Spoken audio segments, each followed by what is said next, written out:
Welcome back to John Mannion and Ralph Ray's 5 Attributes of a High Performance Team. This is session number 3 on conflict. So welcome back, John. Good to see you. Good to see you, Ralph, and really enjoyed our previous discussion, so looking forward to doing it again. Yeah, so just a little bit of a recap here. Last time we talked about conflict, or we talked about trust. And so we talked about the importance of building trust and being able to have that as a main part of your team, and why that's so foundational for everybody. And what were some of the things that you were sharing with people, John?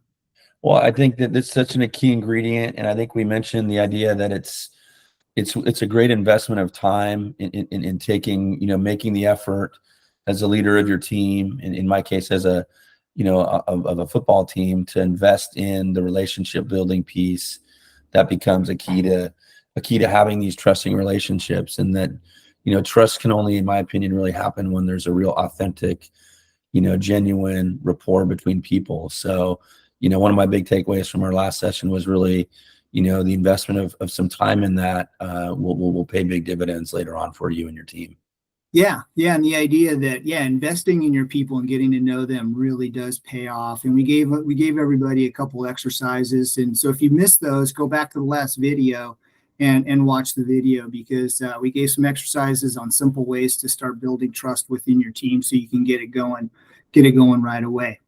So today we're going to talk about working our way up the pyramid. We're going to talk about conflict. And conflict is interesting, right? Because it has sort of a negative connotation to the word.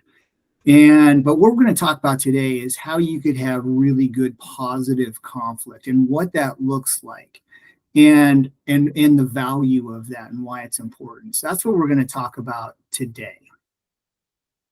So John, what is good conflict? And within the coaching realm and in your world, what does good conflict look like to you? Well, I think first of all, as you kind of mentioned, I think just the term itself has this, can have this kind of stressful, negative sort of implication, but I really look at it like, in terms of a team is like challenging situations. Like, every good team or organization is going to be faced with these, challenging situations that are going to require different people to come together to try to resolve these conflicts and these challenges. And I think that, not every, in a good group, you're going to want to bring a variety of different solutions to the table.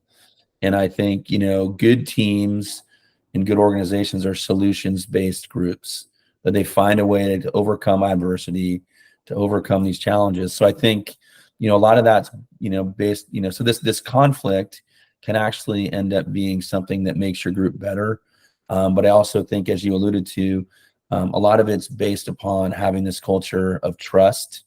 And when there's these trusting relationships are present, then I think this conflict resolution and these, finding these solutions can really happen. Yeah, it makes it much easier when we've got the trust. And for me in the workplace, I think trust, what it looks like is being able to disagree comfortably, right? Where you don't have to hedge your words, you don't have to be too careful. You can be yourself, and you can have your opinion without worrying about, am I going to get in trouble, or is there reprisal, or, am I going to have to apologize later? I think that's what good conflict looks like to me in the workplace. And when we work through the Pat Lencioni and the Advantage materials, I mean, they said it so nicely, because they talk about conflict is really just the search for truth. It's really just trying to get to the best answer. And it's not about me beating you, or you beating me, or me winning the argument. It's about, did we get to the right answer for the organization, whether it's a team or a work group or whatever. And we stay focused on the issue, not the individual. And we're not trying to win. And I know I've been guilty of this, John, where I've been in meetings and I'll have an idea and somebody else will have something else, and I will take a very competitive stance and really want to win my position, because winning the group, to me, and getting my idea was really winning. And it took me a long time to figure out that that's not the best way to go. And I think that, competitiveness is a really good thing because it can drive people to, work harder. It can drive people to, you want to have people that have that competitiveness. I think certainly on a football team, I know I do, and I'm sure in the workplace it's the same. But I think, one of the messages I have, I think football is a little bit unique in that it requires a healthy dose of unselfishness. It's kind of built into just the way that the game is played. But that's what I often, tell our coaches and our team is like, I don't care who scores as long as we score. And I think building that, again, kind of culture, I think will really allow you to get to the best place. Because, while everybody's going to be pushing what they believe to be the best solution, ultimately, as long as we get to the best spot, there's no one's, going to be upset because it wasn't their idea. So kind of having that non-competitive piece where we're happy if our team's doing well and we're doing the best we can, then we're all happy. And I'm sure that's the same in the workplace. Yeah. We've had it where we'll look at managers who are managing different properties, right? Different profit centers. And we talk about good competition and bad competition. And good competition is when we're healthy and we're wanting to beat the other guy, but we are still willing to share information and we're still willing to help them get better. And at the point where we're not willing to help them get better because we want to win, then we've crossed over to unhealthy competition. For sure. Yeah. I'm sure you've seen that. You see that all the time. Yeah. No, right? I've seen it a lot. And I think that, and again, I think having people striving to be the best at their job. I mean, I'll have 3 guys that all want to play quarterback and only one's going to play. But if I've seen it where the competition can be divisive, and I've seen it where the competition can be just really healthy and it makes everybody better. And I think that's the kind of competition that we're pushing for. But when it comes to conflict or adversity, that's where all that goes aside. We're moving forward. It's how can we all come together to come up with the best solution? Yeah. Oh man, you bring up such a great example, and that's quarterbacks, right? And you know this world very well from your son, Sean. And it's interesting though when you've got a quarterback maybe that is replaced by the second quarterback, and then they'll show that quarterback, the one that got replaced, and what their attitude is. Do they have the headset on? Are they contributing or are they sulking? Right. And I can honestly, if to digress briefly, when I took over at Mountainside High School, we started a new program from scratch, and my youngest son, Brian, was an 8th grader. And so he came to the school the next year, and our team was kind of coming along pretty well.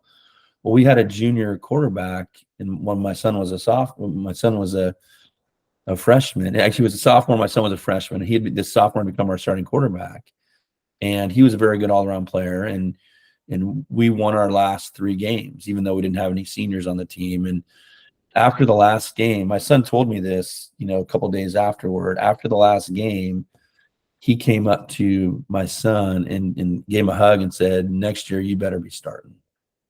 And it was like, and so throughout the summer and into the next fall, they competed like hard, but it was always in the line of like supportive.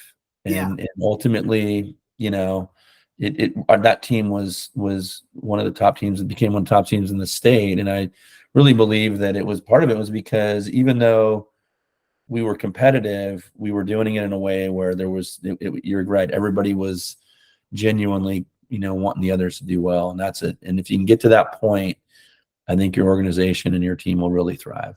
Yeah. I think, we started this series talking about smart versus healthy. And I think this is really just such a great example of what a healthy organization looks like when you're striving for the greater goal, but you're still willing to compete and understand what that healthy competition looks like. Right. No, for sure. All right. So let's move on here. So let's talk a little bit about conflict with trust, what that looks like.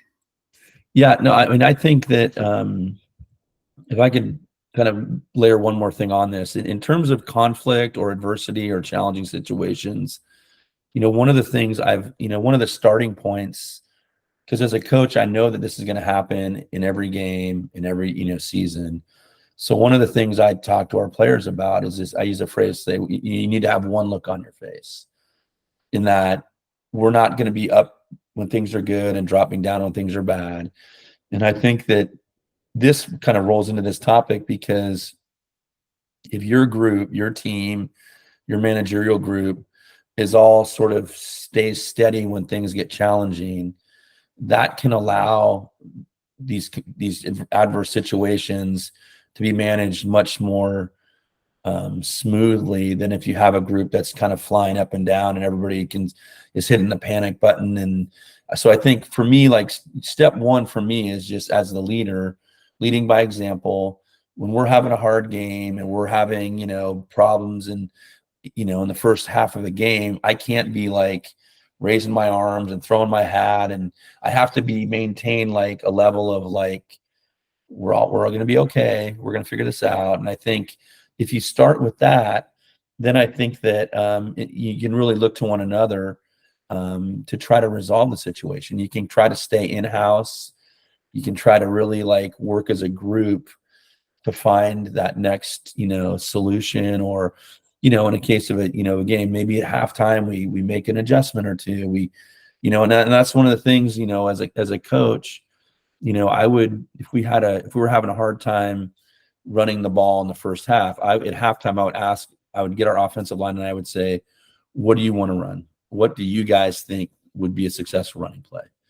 And again, include them. I'm not yelling at them, gosh, we only ran for 10 yards. It's more of, okay, we're all good. How do we make this better? Yeah. And it's amazing the feedback that you can get, and it's things that were right in front of me as a coach, and I didn't see them. Now I'm asking my offensive line, and they're giving me some really good ideas. So I think that's kind of, to me, what conflict with trust looks like. Yeah. And I think in that example, nobody worrying about being blamed, right? Like, your coaches aren't worried about, the players aren't worried, right? So blame is not part of the equation at all. And I think that's the other side. That's the trust side of it, is that the lack of any kind of fear of being blamed, or like, because I think when people are fear of being blamed, that's when they start reacting in the defensive and negative ways, right? Right. So for me, I think having conflict with trust is really about an expression of respect, right? And being able to respect the people you work with, and understand that those people bring something that you don't, and you bring something they don't, and that's okay, right? And that's the beauty of a group of diverse people coming together, is that everybody brings something a little bit different. There's this guy, and you've met him, John, Brian, that I worked with for 30 years, and we were peers, and he reported to me for a period of time, but we were more peers than anything. And we worked very closely together, but because we knew each other so well and we trusted each other so well, we could mix it up really well. And, we would raise our voices, we'd get passionate, but because we were so focused on what we wanted to get to, and really, like I said on the previous slide, getting to truth, that it was okay to get passionate. I remember one time he told me that he said, Ralph, if you raise your voice, I'm not going to agree with you anymore just because you raise your voice. So he's like, all right, that was a good checkpoint for me, that okay, I'm pushing this a little bit too far. But I think you have a great point. If I might not just interject one thing, in that you want passionate people. Like, when I hire coaches on my staff, I mean, I'm very selective, as I'll maybe talk about a little bit later, but like, I want someone that has an opinion, that has a thoughtful point of view, that and that believes it, that if I ask them a question, that they're going to have a well thought out opinion. They're not just guessing. They've done their homework. They're skilled at like seeing what's happening with our team, and they're going to give me something good. I mean, and that, I think any good leader kind of wants that, really. I mean, it can get lonely, and if you don't have people that are willing to like like you said with you and Brian, like be able to like, hey, here's what we should do. Here's what I think we should do. And again, like at the end of it all, we're all good. It's not like, feelings aren't hurt. But I think having passionate people that bring something to the table and are part of this conflict resolution is a really positive thing. Yeah. Yeah. And I think when you've got trust and you've got conflict, you're able to say your idea is better than mine. Right. I don't have to front that I need to be right all the time. If I trust the other person, then I can be wrong. I could admit that you have a better idea. It's not about going back again. It's not about being competitive about winning. It's about getting to that right thing, but having to have the trust in order to be able to get to that good, solid conflict. For sure. Yeah. Absolutely. So how about conflict without trust? I mean, you were telling me you've got a good story on that. Yeah, no, I mean, I think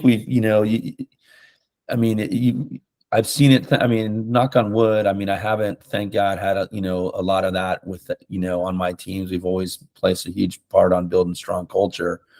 But as a coach, I mean, you can see it across the sidelines very evidently in a football game where the finger pointing unfolds, whether player to player, player to coach, receiver drops a pass, quarterback's raising his hands up. If, the defensive gives up a touchdown, the offensive coach is like yelling at the defensive coach. And I think that it can really, then you get people that just start shutting down. They kind of take the ball and go home. Like I've seen coaches like get way away from everybody else and just sort of like pout about it. I mean, I think this is all, things that are really divisive and I think really lead to, bad outcomes. And I think that, and one of the things as a coach, I've pointed out, I pointed out to my team, not as like, look at that terrible coach, but I pointed out to them as like, you guys were on the field, you could feel what was happening to their team. And they'll be like, yeah. And I said, well, as soon as I saw all that chaos start to break out, I knew we had the game. And I said, that's why for us, we can never let that happen. We have to we have to trust each other. We don't want that to be us. We don't want the other team looking at us going, boy, those guys are kind of falling apart. And I think, that's something that as a group and as a team or organization, you want to stay out of that lane and you want to not, because we've all maybe seen it, dysfunction, and where there's just people are kind of going every which way, and you're never going to get the best solution out of that situation. Yeah, and in the Advantage and Pat Lencioni's The Table Group materials, we talk a lot about teamwork being the best competitive advantage in the workplace too, because it is so rare in the workplace, right? And so if you are competing for market share or for customers and those things, and you have a cohesive leadership team that is all aligned and you're trusting each other and you're working together, it's a huge competitive advantage. So exactly what you just said on the two sidelines relates completely to the workplace. And if I could add one more little thing, I mean, I was thinking about this when we were getting ready to talk, and that is a couple summers ago, and maybe a bit now, maybe 10 years ago, I was coaching our Silverton team, and we were playing a team from the state of Washington in a passing league game. And this coach I kind of knew a little bit. He was sort of a little notorious, but, we meet up before the game and, hey, how's it going? He's like, oh, man, it's going great. See that guy over there? He's going to Kentucky. See that guy over there? He's going to USC. See that guy? No one can stop us. And it was just like, okay, whatever. So then we start to play, and our team, who had no one going anywhere, just starts beating them kind of mercilessly, actually. And as soon as that started to happen, this conflict without trust thing took hold, and their players are yelling at each other. We're just over there just doing our and to the point where I'd never seen this before. Like, he fired a coach mid-game.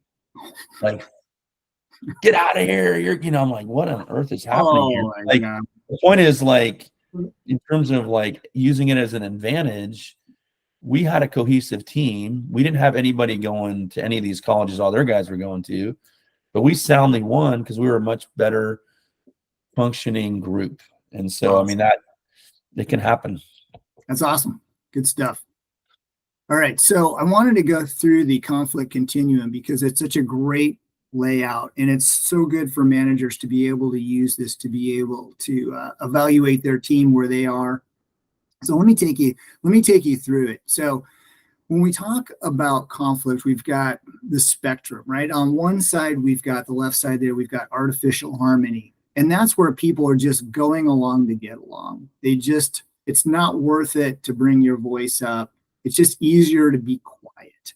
So that's artificial harmony. On the other far end of the spectrum is just people fighting, right? It's the biggest bully, the loudest voice is the one that wins. And a lot of times it could be the boss, right? That is just, it says, hey, it's my way or the highway, right? That's the far right side. Now, what happens in both of those is that you don't get any of the discussion, you don't get any of the opinions, you don't get any of the ideas that we were talking about earlier from people. Really, you get, and you use the word shutdown, John, that's what you get when you're on the far ends of the spectrum. So what we're really trying to do is get people to that midpoint. And management teams will typically fall on the polite side. They'll fall on the artificial harmony side. And really what we're trying to do is we're trying to work people up to the middle. So that's the whole point with this conflict module, right? Is to give people tools to be able to have good conflict and move them more towards the center point.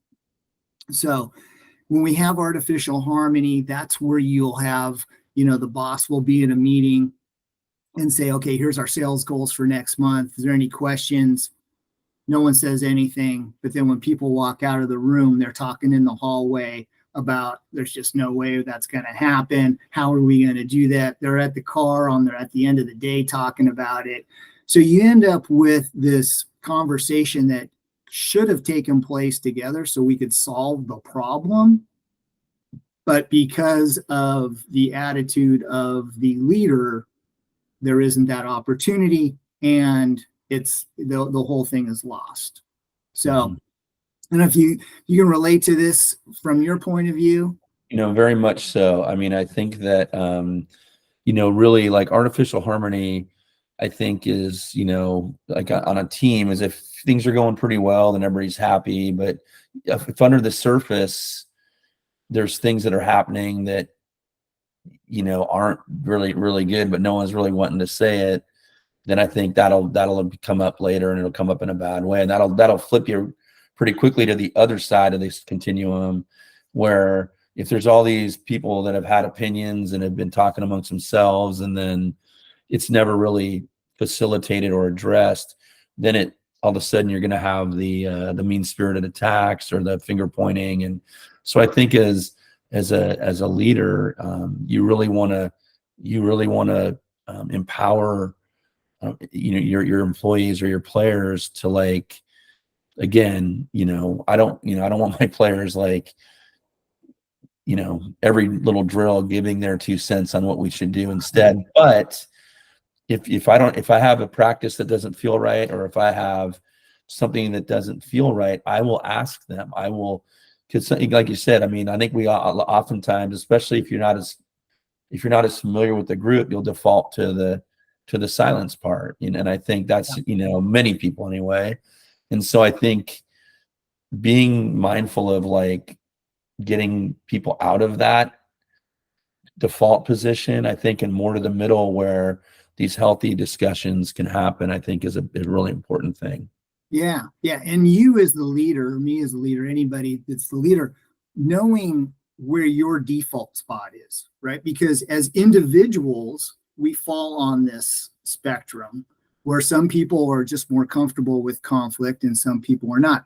I mean, culturally, gender, I mean, a lot of this stuff plays into where people are comfortable on here. So understanding where you are as the leader and being able to potentially throttle up or regulate back depending on the situation is really important. But having that self-awareness, kind of what you're talking about, as the leader of where you are on there and where your people are on there, because each individual falls on this spectrum by themselves, and then the leader is really magnified. And if you're somebody who's comfortable with conflict, then you probably need to regulate down and give some space for people to be able to, kind of fill in, but making it okay for them to feel comfortable doing that.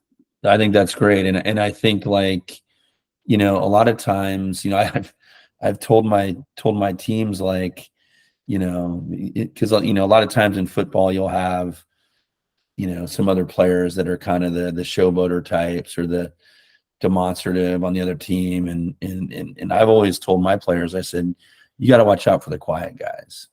They're the ones that are really going to be ultra competitive, and so I guess as it relates to this continuum, you brought up a great point, is a lot of people who have a lot of valuable things to say and can be huge contributors might personality wise not be as natural doing it. So that's where, as the leader, you have to really identify that and foster that and encourage that and have them be part of it, because otherwise then the loudest voice in the room presumably is going to win everything, and that's not necessarily how you want to run your operation. Yeah, and that guy or gal is rarely right. That's a great segue, though, because we've got these tools for helping people with healthy conflict.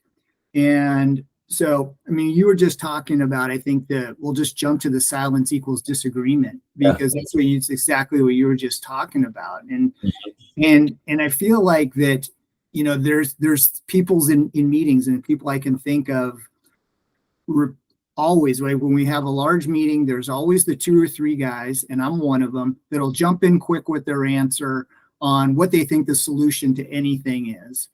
And then there's the quiet ones who will sit back and sometimes not say anything. And I learned that I need to be able to mine that out of them, right? We talk about mining for conflict and being able to, hey, Heather, you know what? You're quiet. I need to know what you're thinking on this. You always have good input. Tell me what your thinking is on this. And then doing that with each person, because we don't want to assume that if somebody's quiet, they agree, right? We actually want to assume if they're quiet, they're disagreeing, and it's our responsibility as leaders to get that out of them and make it an okay, a good environment for them to be able to do that. I agree 100%. And I think, like you mentioned, like calling on Heather, that's a great way to do it.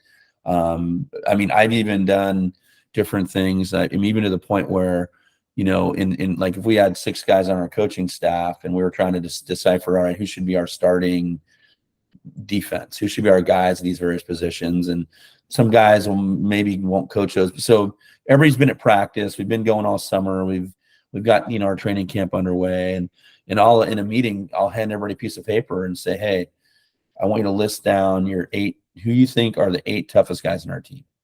I give them a pencil. We all sit down independently and we all write them down.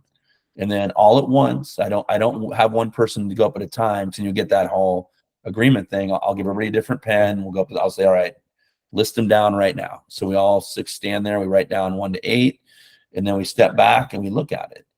And, it might be like, whoa, 5 of us have so-and-so as one of our toughest guys, yet he's not starting on defense. Maybe how are we going to get this guy into the, but I think that's a way of actually in real time, like getting feedback without it being influenced by anybody else's opinion. So, I've done that, almost annually.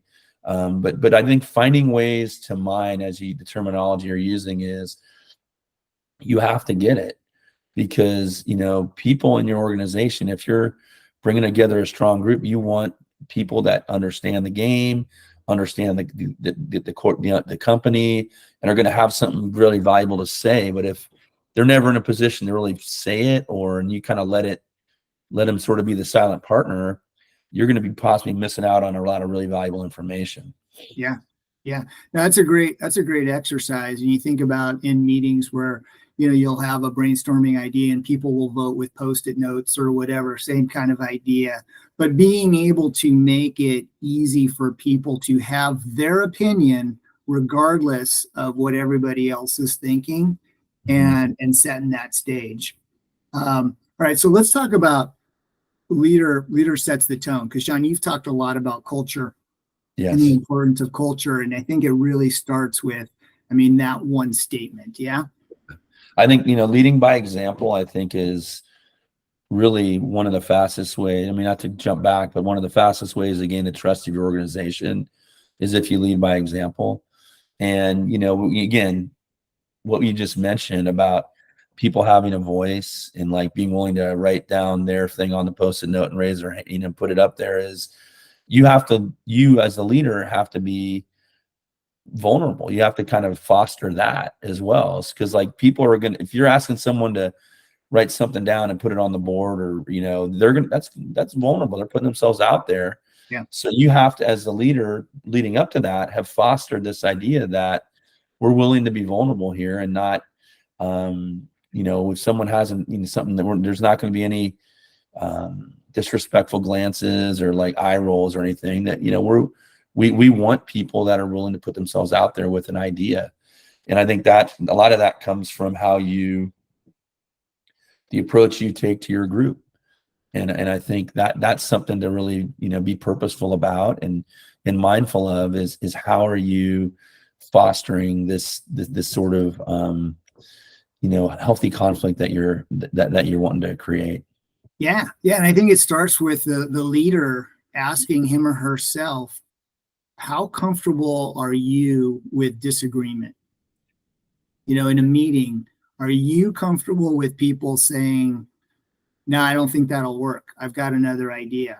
Or are you just going through the material because you want to get it out there?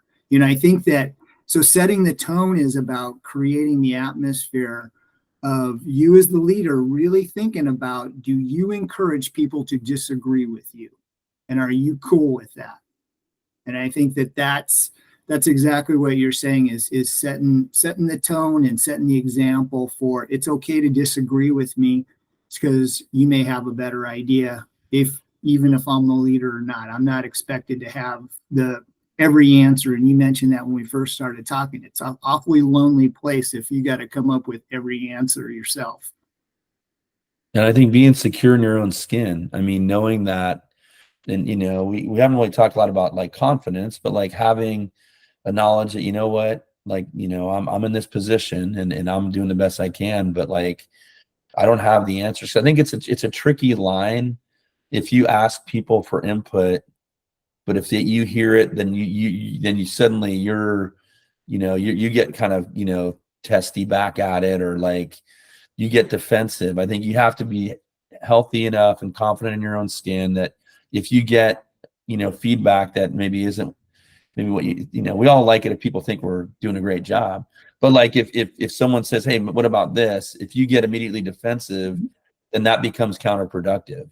So I think that but I also think that kind of what we're going to get to next is conflict norms, right? Is like when people are disagreeing, it has to be done in a respectful manner, in a way that like it's not personal attacks or, like we said, eye rolls, or like it's disagreement can happen in a respectful manner, and it can also happen in a disrespectful manner that becomes a big turnoff, and everybody leaves the room feeling like kind of like disrespected, or like people were kind of taking pot shots at you and I think that kind of creating these norms and in this kind of permission to like have these conversations is an important piece too.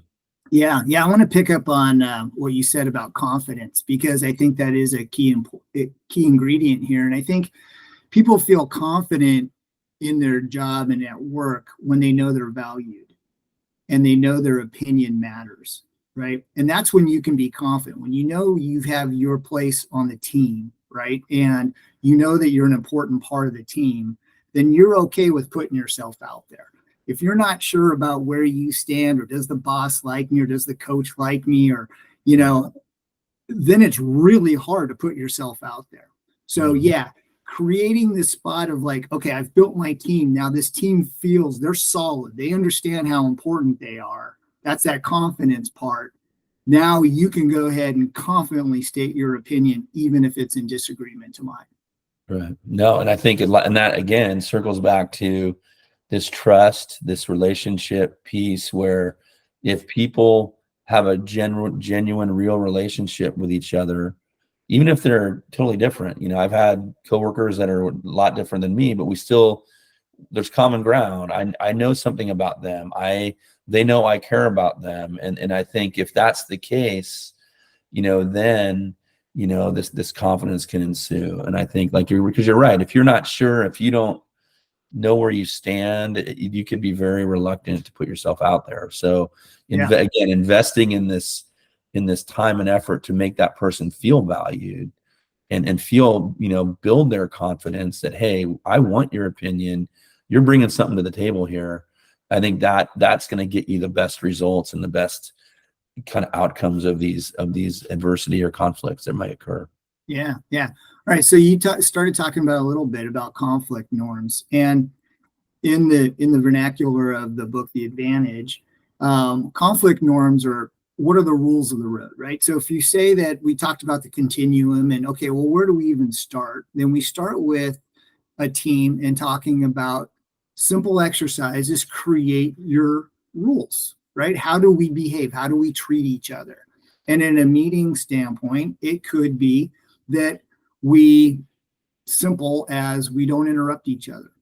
We wait for the person to finish their thought, and we leave a little airspace before we respond, so that person knows that they were heard, right? Being able to reflectively repeat back what we heard them say. Here's what I heard you say, John.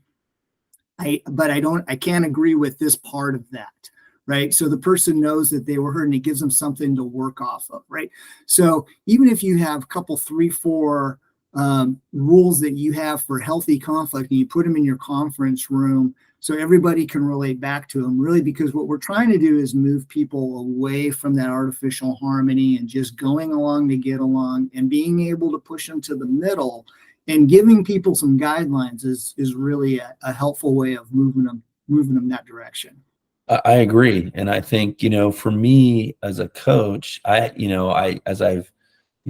have these things. I don't, we don't have them on a wall like you may in a conference room, but for example, my very first practice at Silverton High School, I moved from Foothill and Pleasanton, where I knew Ralph for many years, to Oregon, Silverton, Oregon. And it was my very first practice, and in the spring of 2010, and I'm out there, and I guess the summer of 2010 actually, and we're out practicing in shorts and t-shirts, and one of our players, is doing a drill and gets knocked down and kind of tumbles to the ground.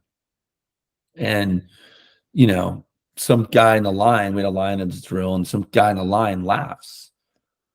And I immediately stopped the drill, and I'm like, whoa, we're never laughing when someone goes on the ground, because we're all going to be knocked on the ground sometime. And if our teammates out are doing the best they can, we're not laughing. That's unacceptable, and that's not going to happen again. And it was so sometimes these norms can be fostered almost in real time, and yeah. I think that's something that, if you have some things posted, but then you sense something in real time, like, hey, and that was like that guy became the kid that laughed became one of my favorite players. And he later on, joined the Marine Corps. He's still someone that I'm in contact with today. But I think just setting the tone, and those norms can be a variety of things, but in real time, you may have to do some resetting and addressing of things as it goes along.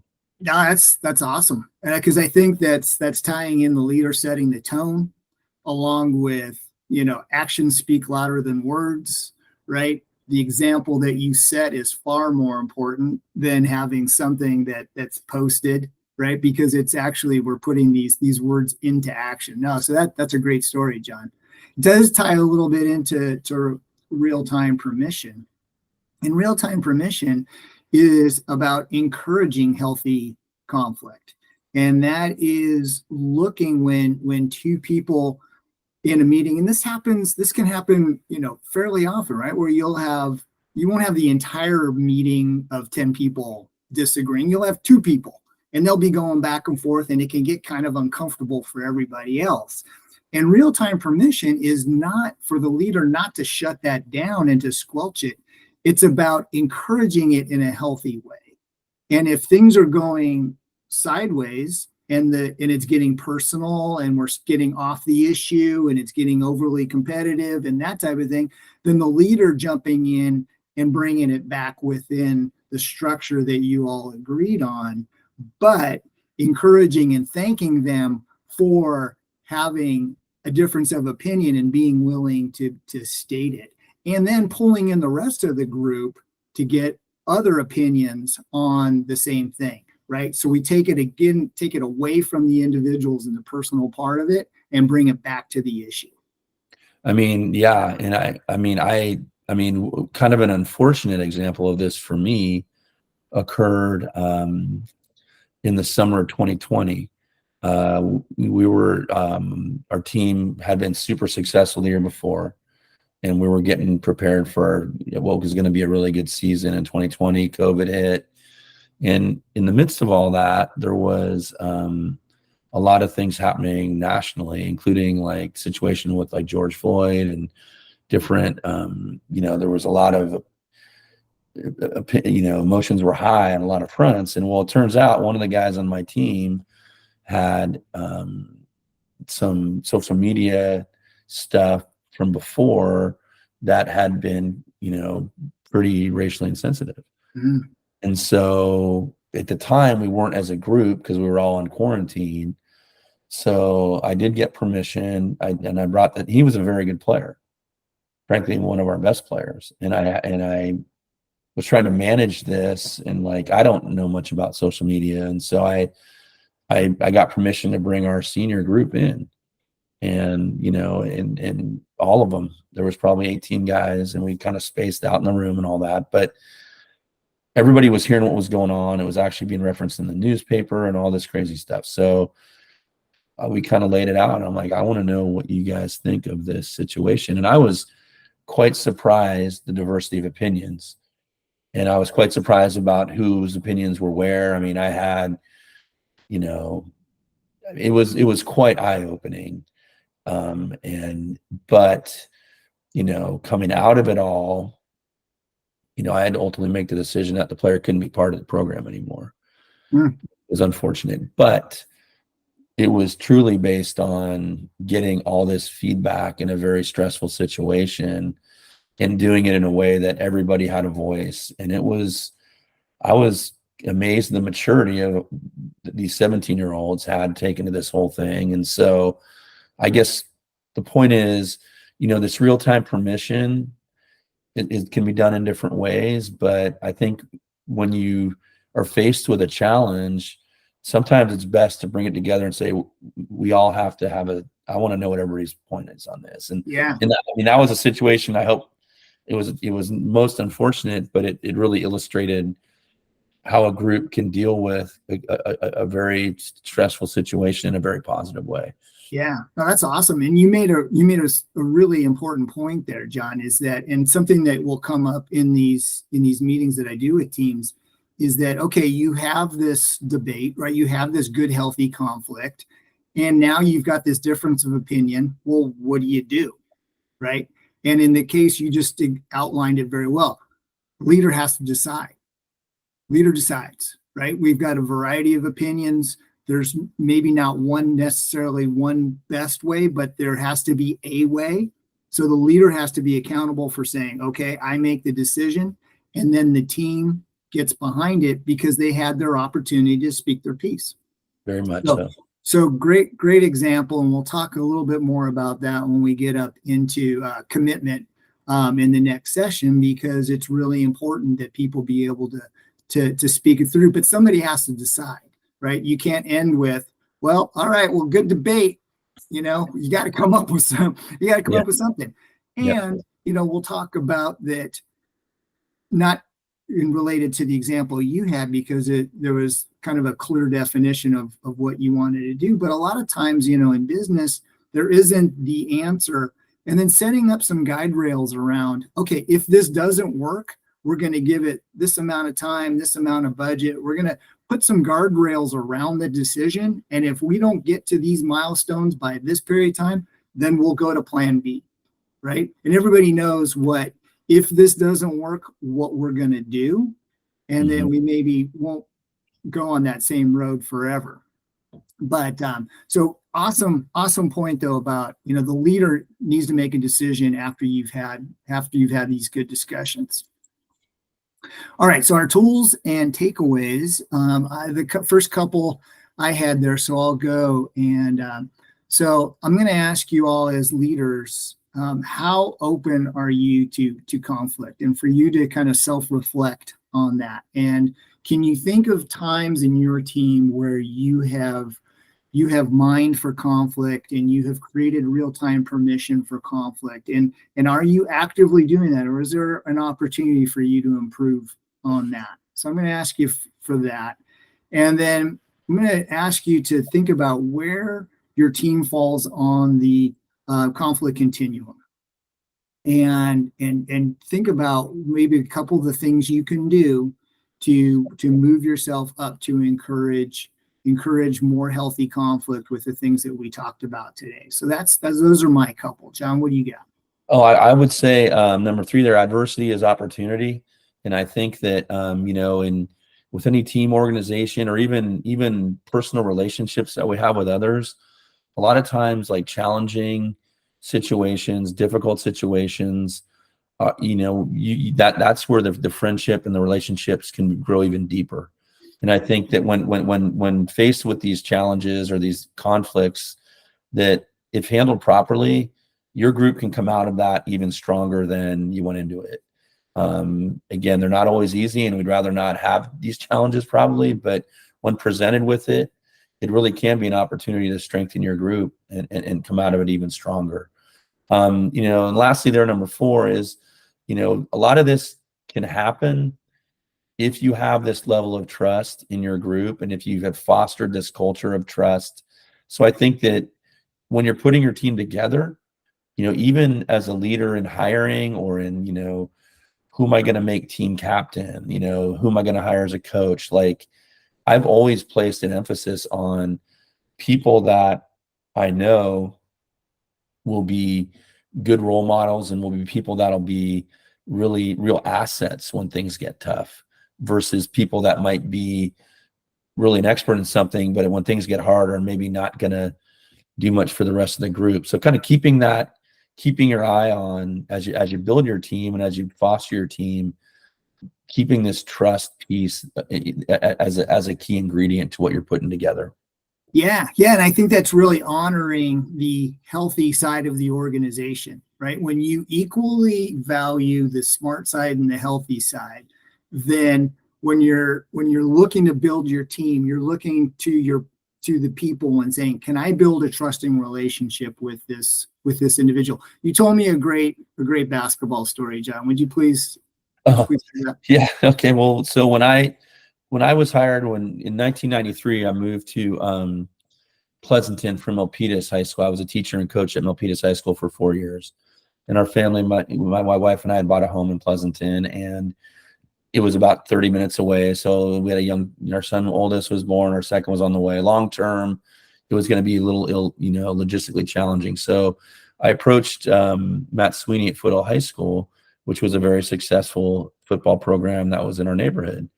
And I said, hey, can I, and he said, why don't we meet you after school one day? So after I drove up and we met, and I had my resume, and it was kind of a, fairly informal, but, more, kind of on the surface, kind of back and forth. And after about half an hour, he said, do you play basketball? And I said, yeah. And he said, well, do you want to play right now? And I happened to have my shoes and shorts and stuff in the car. I'm like, yeah, I'll play right now. So there was a group of coaches that were playing like 2-on-2 basketball. And so we went down and played. And, about a half hour after playing, we're all sweaty. He goes, you're hired. And I go, well, really? He goes, yeah, I like the way you competed. I like the way you handled yourself out there. And it wasn't because I made a lot of shots. I can guarantee you that I didn't. But the point is, after that, whenever someone was going to come onto our coaching staff, we would again, it wasn't about the basketball as much as kind of creating an environment where you can kind of measure, how does this person handle when they miss a shot or when they make a mistake, or and we kind of began to do that. And honestly, it was a great tell on people's how they would fit in with the rest. And there honestly were a couple times when we played with someone and it was like, that this guy's not really in our lane. And so I guess I don't think that, you're going to be able to play basketball with all your potential employees, but I think like trying to get a sense of that. And if there's even a manner in which you could maybe do something similar, I don't know, but it really became sort of a staple for us. Yeah. Like, really try to get a sense of, everybody, not everybody, but many people can, talking across a desk and kind of, but you really want to try to use trust your instincts, but try to really get a sense of, is this person going to be a good teammate when things get tough? Yeah, no, I think it's such a great example. And I think there's things that we can think of in the business world where we can put the person in a situation where we can see how they would react naturally to an adverse situation or a competitive situation. And you can learn so much just in that time because people can fake it so easily. But I think that's such a great example of really honoring the healthy side and really valuing it and putting it to the test. And maybe that person is so highly qualified and came from such a great program and has so much, but they culturally don't fit, right? You don't see the characteristics that of people that you can build trust with and you want to work with, then it's a non-starter. Doesn't matter what the skill level, it doesn't matter how good the resume is. So I mean, that's awesome, John. Great stuff there. I appreciate that story. Okay, so just previewing our next session, we're going to keep building our way up the pyramid, and we head to commitment next. And so now that we've talked about trust and conflict, we're going to take how we build on that to get our team to commit to our most meaningful goals. And really, what we're trying to do is we understand now, because we have the trust, we've been able to beat up all the ideas and all the options and all those things. Now we've come up with our ideas. Now we commit to it as a team. We go out, we break the huddle, we go out of the conference room, we leave the retreat, arm in arm, let's go do that. And that's what we're going to talk about, how we do that next time we meet. Awesome. Well, hey, great conversations. I look forward to the next one. And like I said, I mean, ultimately, hopefully, some of what we're seeing is resonating with you. And again, it's my goal in participating in all this is just to be a resource. And, if anything I said can be helpful to you, I'd be thrilled, and look forward to talking more about commitment next time. All right. Thanks so much, John. Awesome. Always enjoy it. And until the next time, we'll see you then.